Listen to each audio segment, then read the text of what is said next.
Hello students, आज बेटा investment की दूसरी क्लास है हमारी और फर्स्ट वाले सेशन में मैं आपको पूरा बेसिक ऑफ इन्वेस्टमेंट ले चुकी हूँ। सिर्फ एंट्रीज छोड़ दी थी। एंट्रीज इसलिए छोड़ दी थी क्योंकि आज एक प्रैक्टिकल क्वेश्चन लेना है जिसके थ्रू हम कम इंटरेस्ट और एक्स इंटरेस्ट को समझेंगे। ठीक है, मतलब वो तो हम वैसे थ्योरी पार्ट समझ चुके हैं, आज उसका प्रैक्टिकल समझेंगे। और आज हम सबसे पहले देखेंगे कि बेसिक एंट्रीज होती क्या। तो देखिए, जब भी हम कोई सिक्योरिटी को खरीदते हैं हमारे पास क्या आती है। मैंने आपको प्रीवियस वीडियो में भी बताया था कि सारी सिक्योरिटीज़ कहाँ दिखती हैं, बैलेंस शीट में, एसेट साइड में। मतलब ये सब क्या हमारी एसेट है। Asset shows debit balance, right. तो जब एसेट हमारे पास आती है, जब हम एसेट को परचेज करते हैं तो obviously asset should be debited. तो मान लीजिए यदि वो कोई डिबेंचर है या कोई बॉन्ड है या शेयर्स हैं, जो भी है, तो यहाँ पर क्या होगा आपका सिक्योरिटी अकाउंट डेबिट। और आप इसका पेमेंट कैसे करते हैं? थ्रू बैंक, क्योंकि आजकल सब कुछ डीमेट अकाउंट के थ्रू होता है। तो security account debit to bank, यदि क्वेश्चन में लिखा होगा तो ही कैश आता है, अदरवाइज नॉर्मली हम क्या प्रेफर करते हैं? बैंक। तो सिक्योरिटी चूंकि आई है आपके पास में, आपने सिक्योरिटी को परचेज किया, may be this security is a bond और डिबेंचर और share whatever, but you are purchasing a security, so security account will be debited to bank या कैश अकाउंट, बिकॉज आप पे कर रहे हैं उसका। आपने मार्केट से सिक्योरिटी को उठाया है तो यू आर पेइंग समथिंग, तो आपके पास से ये जा रहा है, इसलिए इसको हमने क्रेडिट कर दिया। लेकिन ज़्यादातर केसेस में क्या होता है कि हमने जैसे कल प्रीवियस वीडियो में अपन ने लिया था कि भाई यदि हमने मिड डेट में उसको उठा लिया, जो कंपनी की 2 डेट्स थी इंटरेस्ट डिक्लेयर करने की, यदि हम डिबेंचर का या बॉन्ड्स का केस लेते हैं, तो ये 2 डेट पे यदि कंपनी हमको इंटरेस्ट दे रही थी और हमने इन दोनों की कोई बीच वाली डेट पे हमने परचेज कर लिया है, तो ऑब्वियसली कंपनी हमको 6 मंथ का देने के लिए रेडी है, लेकिन जिससे हम ले रहे हैं उसने जितने दिन इस सिक्योरिटी को रखा था हमको उसको इंटरेस्ट देना पड़ेगा। तो interest is a expense in this case. तो परचेज करते समय हम जिससे परचेज कर रहे हैं या जो सेलर है उसको हमें इंटरेस्ट आज की आज ही दे देना है, क्योंकि हमें तो कुछ टाइम बाद 6 मंथ का मिलना ही है, राइट। यही आपको बताया था प्रीवियस वीडियो में। तो इंटरेस्ट देने का एक एक्सपेंडिचर है, तो interest is a expenditure, so interest account will be debited. So final entry क्या बनी? सिक्योरिटी अकाउंट डेबिट, क्योंकि आप सिक्योरिटी परचेज कर रहे हैं, you increasing your asset. Interest account debit because during the purchase on the date of purchase you have to pay some interest amount to the seller. ठीक है, क्योंकि आपको company पूरे 6 मंथ का देगी, लेकिन आपको तो अभी उसको जितने दिन का उसका इन्वेस्टमेंट ब्लॉक था उतने दिन का आपको अभी देना है। So interest account is expense for you. All expenses should be debited, all asset should be debited to, ये आपके पास से जा रहा है कैश और बैंक, सो ये क्या हो जाएगा? Credited. This is the first entry जब हम सिक्योरिटी को परचेज करते हैं। सिक्योरिटी को परचेज कर दिया, now we are receiving interest from the company, so this is your income and you are receiving interest through bank always. अब जैसे कंपनी बॉम्बे में, तो हम बॉम्बे थोड़ी जाएंगे लेने के लिए। We are receiving this interest amount through bank, so bank account will be debited on behalf of interest, क्योंकि because of interest we are receiving some amount. तो इस बार इंटरेस्ट क्या है? आपकी एक्सपेंस नहीं है ये, राइट। इसलिए इंटरेस्ट अकाउंट क्रेडिट हो रहा है और बैंक अकाउंट इस बार डेबिट इसलिए हो रहा है क्योंकि यहाँ तो पेमेंट हो रही थी, इसलिए बैंक क्रेडिट हो रहा था। यहाँ हम रिसीव कर रहे हैं कंपनी से इंटरेस्ट, इसलिए बैंक अकाउंट डेबिट हो रहा है। ठीक। थर्ड एंट्री, जब हमारी बुक्स क्लोज हो गई, हमने इन्वेस्टमेंट किया, क्यों किया? Because of this return. ये इंटरेस्ट का लालच था, हमको पता था कि यदि हम यहाँ पर कुछ इन्वेस्ट करेंगे तो जब टाइम आएगा तब एक तो हम उसे सेल करेंगे तो हम उसमें भी कुछ ना कुछ प्लस ही लेकर जाएंगे। यदि आज हमने 200 की सिक्योरिटी परचेज करी है तो उसको कुछ सालों बाद बेचेंगे तो ऑब्वियसली वो 250 या 300 में बिकेगी, तो वो भी हमारा एप्रिसिएशन ऑफ एसेट का भी हमको एडवांटेज मिलेगा, और वो तो तब मिलेगा जब हम उसको सेल करेंगे। लेकिन अभी हमारा रिटर्न क्या है? This interest is our return. ठीक है, तो जब हमारी ईयर क्लोज हुआ तो हमने देखा कि एक्चुअली हमारे को क्या अर्निंग हुई। तो यहाँ पर देखिए, on the time of purchase हमने इंटरेस्ट दिया था और साल भर में हमने इंटरेस्ट रिसीव भी किया, तो जो भी इनका डिफरेंस अमाउंट होता है क्रेडिट और डेबिट और क्रेडिट का, उसका डिफरेंस कहाँ चला जाता है? पीएनएल में। तो जनरली ये हमारी इनकम होती है, तो सारी इनकम पीएनएल में कहाँ आती है? क्रेडिट साइड में आती है ना। तो हमको पीएनएल को तो क्या करना पड़ेगा? क्रेडिट करना पड़ेगा। ठीक, और उसके साथ में कौन सी इनकम के कारण? Because of interest income. So interest account will be debited to profit and loss. We are transfer this income to P&L. बस यही 3 एंट्रीज होती हैं. जब हम सिक्योरिटी परचेज करते हैं, जब हम इंटरेस्ट रिसीव करते हैं और जब हमारी बुक्स क्लोज होती हैं. ठीक है. इसमें एक एंट्री और छूट गई है. यदि हमने अपनी सिक्योरिटी को सेल या परचेज किया होता है उस टाइम भी हम अपना प्रॉफिट एंड लॉस देखते हैं, तो उसमें यहाँ पर इंटरेस्ट की जगह क्या आ जाता है? सिक्योरिटी. डिबेंचर सेल कर रहे होंगे तो डिबेंचर अकाउंट आ जाएगा ना, बॉन्ड सेल कर रहे होंगे तो बॉन्ड अकाउंट आ जाएगा. टू P&L है ना. टू P&L कब होगा? यदि प्रॉफिट हो रहा होगा. इन केस ऑफ लॉस, तो losses should be shows in the debit side of the P&L. So P&L account will be debited to security. Clear है? तो बस ये 4 एंट्रीज होती हैं हमारी. क्लियर है? और इसके अलावा और कोई एंट्री नहीं होती. इसलिए मैंने आपसे कहा कि बहुत ही इजी टॉपिक है. और आज हम देखेंगे इसका एक प्रैक्टिकल क्वेश्चन जिसमें 2 केस हम ले रहे हैं. एक ही क्वेश्चन में कम इंटरेस्ट और एक्स इंटरेस्ट. ओके, तो देखिए हमारा क्वेश्चन क्या है. Practical question is on 1 December 2016 x purchase 200 means this is number of debentures, comma 6% debenture. Debenture bonds के आगे जो भी परसेंटेज गिवन होता है that is the rate of interest. And this rate of interest for yearly. Company half yearly देती है वो एक अलग मैटर है, लेकिन ये कैसा होता है? ईयरली होता है. तो this is rate of interest yearly. 6% debentures, 200 number of debentures, उसने 6% debentures of ₹200. This 200 is face value at the rate 208 पर डिबेंचर. मार्केट से लेकिन कितने में उठाए? 208 में. देखिए एक ही लाइन में कितनी इन्फॉर्मेशन है. एक्स ने 1 December 2016 को 200 6% डिबेंचर जिसकी फेस वैल्यू 200 थी मार्केट से 208 में परचेज किया. क्लियर है? यहाँ फेस वैल्यू है या मार्केट वैल्यू या रेट ऑफ रिटर्न है, नंबर ऑफ डिबेंचर्स है. नीचे कहा है he paid 1/4% brokerage in this transaction. उसने 1/4% brokerage. Brokerage is known as a purchase expense. ये आपको इसलिए बता रही हूँ क्योंकि फॉर्मूला भी लगेगा हमारा. During the purchase if we have done some expenses तो उसका फॉर्मूला क्या था?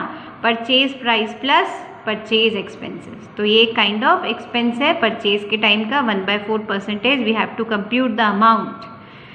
Then interest is payable on 30th June and 31st December each year.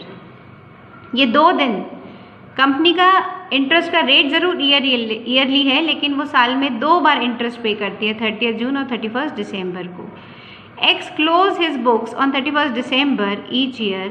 Pass necessary general entries in the books of x. मैंने आपसे कल कहा था पूरे क्वेश्चन में कहीं नहीं कहा है कि व्हाट इज कम इंटरेस्ट और एक्स इंटरेस्ट. कहा है क्या? नहीं.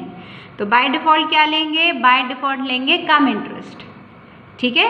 तो यदि आपको एज इट इज़ ये क्वेश्चन आता है जिसमें कुछ मेंशन नहीं होता है तो आप उसे हमेशा क्या अज्यूम करेंगे? This is a come interest question.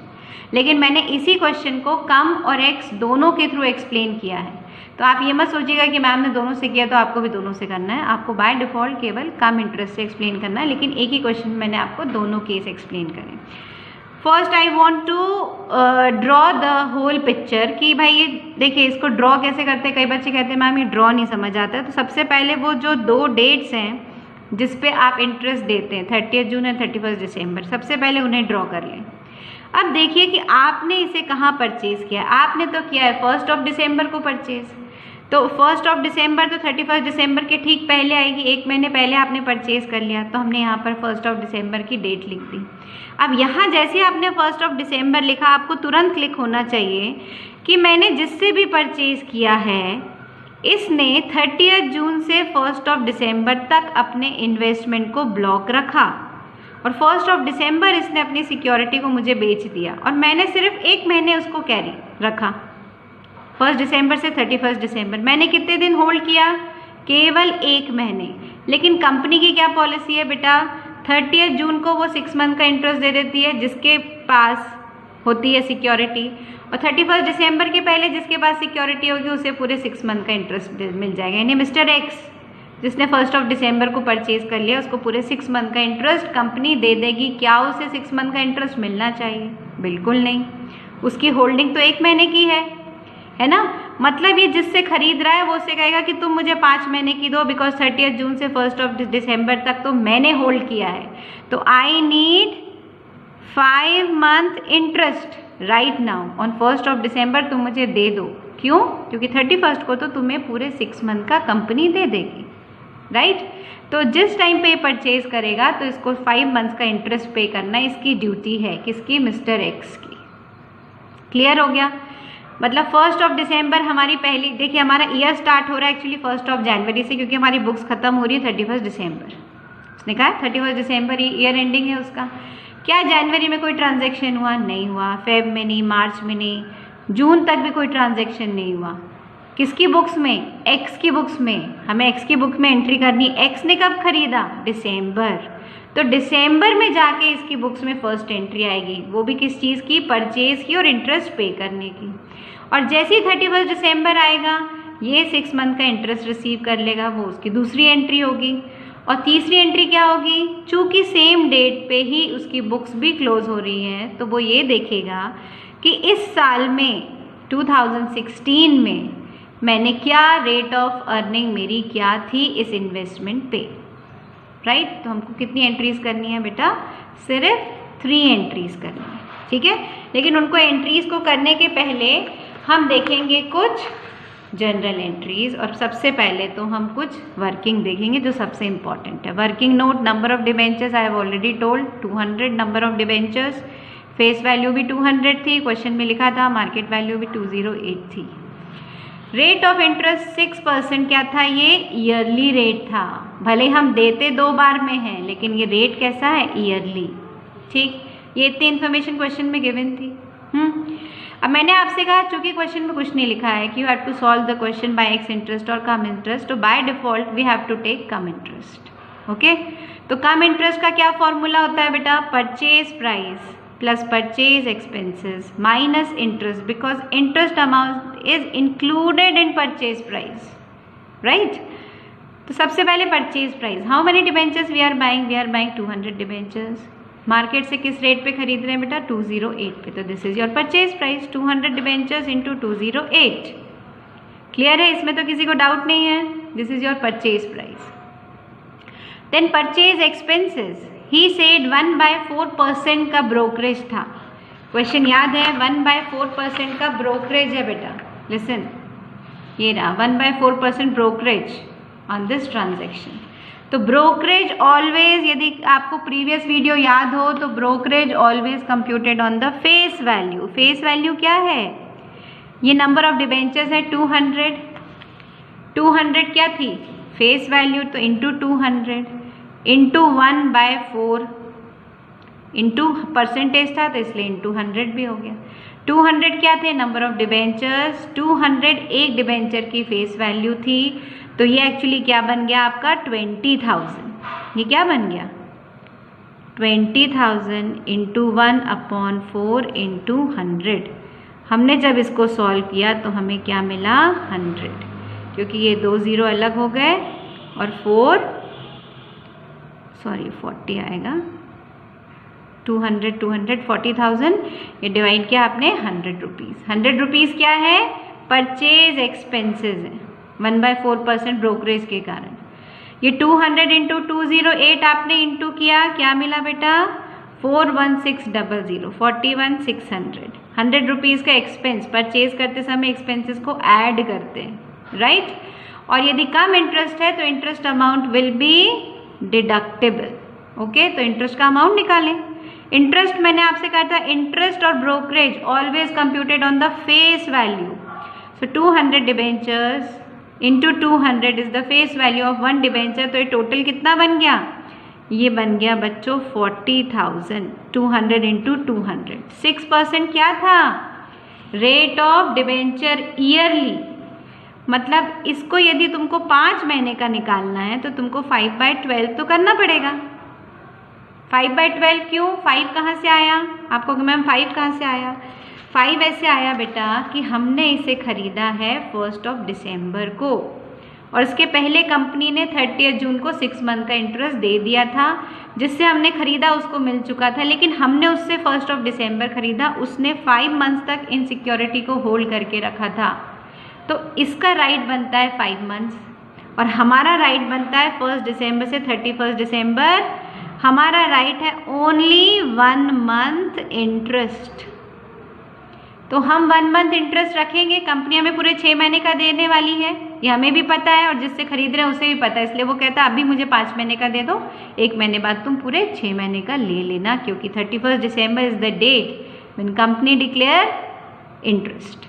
Okay, इसलिए हमने 5 मंथ्स का कंप्यूट किया और चूंकि ये रेट ईयरली था इसलिए डिवाइडेड बाय 12 किया। इसको जब हमने सॉल्व किया तो अमाउंट क्या आया बेटा, ये 1000। ठीक, तो 1000 इंटरेस्ट अमाउंट इज इंक्लूडेड। मैंने कहा था क्यूमुलेटिव कॉम्बिनेशन, इसमें इंटरेस्ट अमाउंट इंक्लूडेड होता है कम इंटरेस्ट में, तो आपको अमाउंट माइनस करना पड़ा 40700। ये क्या निकली, अब आपकी निकली ये डिबेंचर की प्राइस। समझ में आया? अब इसकी एंट्री ध्यान से देखिए। देखिए अपन सबसे पहले तो डिबेंचर्स परचेज कर रहे हैं, सो 6% debenture account will be debited और परचेज करते समय 5 मंथ का इंटरेस्ट देना पड़ रहा है, इसलिए interest account will be debited because this is expense to bank. दोनों ट्रांजैक्शन थ्रू बैंक हो रहे हैं। ठीक, अब देखिए 1000 तो इंटरेस्ट का आ गया। ठीक, और टोटल आपकी परचेज प्राइस कितनी आई थी जब आपने इन दोनों को ऐड किया, तो ये आ गया 41600 प्लस, तो ये हो गया 41700। इसमें से जब 1000 आपने सब्सट्रैक्ट किया तो आपने, इसका मतलब है 40,700 you are paying only for the debenture purpose, 1000 you are paying for interest purpose and total you are paying 41,700 for this transaction if this transaction is cum interest. Clear है? नेक्स्ट मैंने कहा था परचेज करने के बाद में next due date is 31 December. 31 दिसंबर को क्या हो रहा है, कंपनी आपको पूरे 6 मंथ का इंटरेस्ट दे रही। कंपनी का कहना है इस डेट के समय जिसके भी पास पूरी सिक्योरिटी उसे मैं पूरे 6 मंथ का इंटरेस्ट दूंगी। तो 6 मंथ का इंटरेस्ट कैसे कंप्यूट करेंगे, देखिए 31 December full 6 month interest received by company, 200 number of debentures, 200 is face value, 6% is the rate of interest and for 6 month 6 महीने के लिए आपको मिल रहा है ना कंपनी से, इसका ये 6 है। This is for month, this is for rate, दोनों 6 है तो कंफ्यूज मत होइए। डिवाइडेड बाय 100 इंटू 12, क्यों? क्योंकि ये जो रेट था ये ईयरली था और हम 6 मंथ का निकाल रहे हैं, तो मैंने 12 लिखा है। वैसे आपको उसको 1/2 भी कर सकते थे क्योंकि आप 6 महीने का निकाल रहे हो। तो जब हम इसको कंप्यूट करते हैं तो 1200 का अमाउंट आता है। अब इसकी एंट्री क्या होगी ना, दिस टाइम जो मिस्टर एक्स है, जो परचेजर है, he is receiving interest from the company, so 1200 bank account debit because bank में आपका इंटरेस्ट अमाउंट आ रहा है टू इंटरेस्ट 1200, राइट। अब 31 को ही हमारी बुक्स क्लोज हुई। अब हमने थोड़ा समरी करी कि देखिए हमने क्या पाया।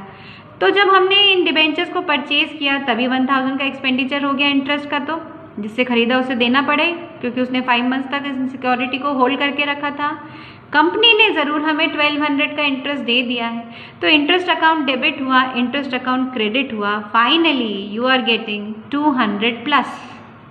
तो 200 जो प्लस आपको मिला है उससे आपने अपने PNL अकाउंट को क्या कर दिया, ट्रांसफ़र कर दिया interest account debit to PNL। Clear है? मतलब हमने ये कहा कि हमने भले दिसंबर में इन्वेस्ट किया था अपना पैसा, लेकिन फिर भी हमने 200 रुपये तो कमा ही लिए इंटरेस्ट के फॉर्म में। क्लियर है? अब इसी क्वेश्चन को मैं ले रही हूँ कैसे बेटा, एक्स इंटरेस्ट के साथ में। देखिए एक्स इंटरेस्ट में क्या करते हैं हम, इन केस ऑफ एक्स इंटरेस्ट मैंने आपसे क्या कहा था, इंटरेस्ट का अमाउंट इग्नोर किया जाता है। ठीक है, तो इंटरेस्ट का अमाउंट इग्नोर करते हैं मतलब क्या करते हैं, एक्स इंटरेस्ट में हम परचेज प्राइस में परचेज एक्सपेंसेस ऐड करते हैं और जो भी अमाउंट आता है उसको डिबेंचर्स के सामने लिख देते हैं। तो परचेज प्राइस ये थी, याद है ना कैसे आई थी ये परचेज प्राइस, हमने 200 डिबेंचर्स 208 की रेट से खरीदे थे, ये आ गई थी परचेज प्राइस। फिर 200 डिबेंचर्स 200 फेस वैल्यू 1/4% का ब्रोकरेज, तो कंप्यूट किया था तो 100 आ गया था। तो 41,600 प्लस 100, इंटरेस्ट का कुछ नहीं करना है हमको। देखिए फर्स्ट एंट्री डिबेंचर के आगे ये लिख दिया, और इंटरेस्ट जो कंप्यूट किया था हमने, इंटरेस्ट जैसे हम कंप्यूट करते हैं 200 डिबेंचर फेस वैल्यू 6%, 5 महीने का, यहाँ भी रहेगा 100 डिवाइडेड बाय 12, 1000, वो हमने यहाँ भी लिखा। लेकिन अब इन दोनों को ऐड करके हमारा बैंक अकाउंट आया। इन दोनों में डिफरेंस समझ में आ रहा है? जो हमारा कम इंटरेस्ट था उसमें देखिए सेम ही क्वेश्चन इसलिए लिया ताकि आपको क्लियर हो। 1000 इंटरेस्ट यहाँ भी था, 1000 इंटरेस्ट हमारी प्रीवियस एंट्री में भी था, ये देखिए, ठीक। 41,700 में से यहाँ 1000 को सब्सट्रैक्ट करके हमने डिबेंचर अकाउंट में लिखा था, लेकिन यहाँ 41,700 लिख दिया, 1000 लिख दिया, टोटल 42,700। बस ये एक एंट्री है, इसमें आपको ध्यान रखना है। तो क्या फ़र्क है? ये जो इंटरेस्ट का अमाउंट है ये क्या क्या है? ये है सिर्फ आपकी परचेज प्राइस और परचेज एक्सपेंसेस का टोटल, और इंटरेस्ट का अमाउंट अलग से लिख दिया। इन दोनों डेबिट का टोटल इक्वल्स टू क्रेडिट। यहाँ पर कोई फ़र्क नहीं है। देखिए 31 दिसंबर फिर से 1200 रुपये का इंटरेस्ट रिसीव हुआ कंपनी की तरफ से। कंपनी तो हमें पूरे 6 महीने का इंटरेस्ट दे रही है बेटा, उसको कोई मतलब नहीं कि आपने परचेज किया है कम इंटरेस्ट से कि एक्स इंटरेस्ट से, दैट इज़ योर मैटर। आपका सेटलमेंट कैसे होता है वो आप जाने। हम तो सिर्फ 6, जिसने भी हमारे डिवेंचर्स को ख़रीदा होगा ड्यू डेट के से पहले जिसके भी पास होगा उसको हम पूरे 6 महीने का इंटरेस्ट दे देंगे। उसने 1200 रुपये यहाँ भी दे दिए। अब देखिए यहाँ पर 1000 रुपये इंटरेस्ट यहाँ भी गया, 1200 कंपनी से मिला, तो 200 ही हमारे P&L में गया, है ना। कम इंटरेस्ट में भी देखिए सेम एंट्रीज थी, 1200 मिला था इंटरेस्ट का और 200 ही P&L में गया था। तो सिर्फ कहाँ ध्यान रखना है? यहाँ purchase price plus purchase expenses में से चूँकि इंटरेस्ट का अमाउंट माइनस करा इसलिए यहाँ पर 1000 कम हो गया।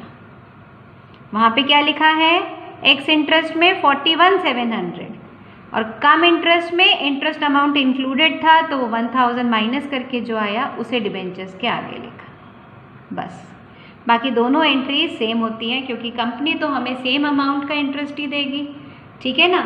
और 5 मंथ्स का इंटरेस्ट देना है, मतलब देना है, चाहे आपका कम इंटरेस्ट हो चाहे एक्स इंटरेस्ट हो। क्यों देना है 5 मंथ्स का इंटरेस्ट? क्योंकि हमने जिससे ख़रीदा है उसने उस सिक्योरिटी को 5 मंथ्स तक होल्ड करके रखा था। क्लियर? आई होप कि आपको इसमें कोई डाउट नहीं रह गया होगा अब। चलिए, थैंक यू बेटा।